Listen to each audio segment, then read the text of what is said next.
आमर जेहेतु इलेक्शन पाई किछि मास पाई पब्लिक ग्रीवांस हियरिंग जे कलेक्टर और एसपी मानकर हुए सेटा बंद थिला और आज गवर्नमेंट कर ऑर्डर हिसाब रे आज आउ थारे आरंभ हेछि।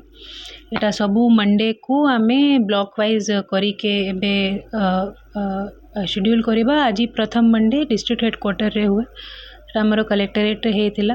बहुत विराट संख्या रे लोक माने आसिके तांकर गुड़ाए इंडिविजुअल कम्युनिटी लेवल ग्रीवांसेस हमको जणैले।